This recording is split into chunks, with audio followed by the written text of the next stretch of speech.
Number 22, Uncle Ralph, cleaning up famous singers. High school, I fell in love with the guitar. Then I fell in love with acoustic folk singers like Woody Guthrie, Arlo Guthrie, and others, Pete Seeger, the Weavers, before the Kingston Trio. Never dreamed that our soap would tie me into music in this way. I'm not naive. There's 300 million people in America.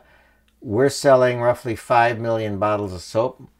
Many of our fans are buying 2 or 3 a year of those soaps, so that we are probably known among 1 to 2 million of the 300 million Americans. So that's only about 1 or 2%. In acoustic music or regular music, the love of our soap goes up to somewhere around 70 to 90%. I can almost take it for granted that a folk musician, an acoustic musician, will love our soap. Maybe it's the naturalness of acoustics. But on the other hand, groups I can't stand. We had 9 Inch Nails call. They needed soap for going to Europe. Your nephews love them, though. Yeah. I'm talking about my generation. And Queensryche once talked so much about our soap on MTV, somebody told me this, that the host got ticked and didn't want to hear about this damn soap. I want to hear about your music. So that because of the soap, I've had dinner with Pete Seeger. See, the two things go together. Most acoustic folk musicians and their music love the common people and help the earth. They don't just sing about love and so on. So Pete Seeger couldn't believe what we're doing, and we had lunch with him and his wife, Toki from Japan. He married her in World War II, which really takes guts. Arlo Guthrie. James Taylor is nuts about the soap. I've dropped it off for Michael Stipes, Tom Paxton, and then a whole range of folk music.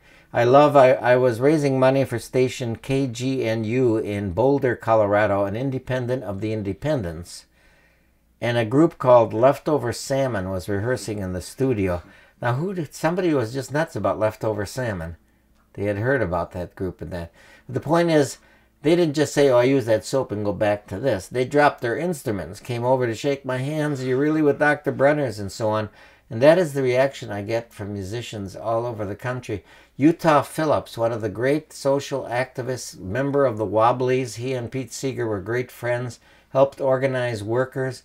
A year ago, he sang here May 1st. I met him afterwards. He was nuts about the soap.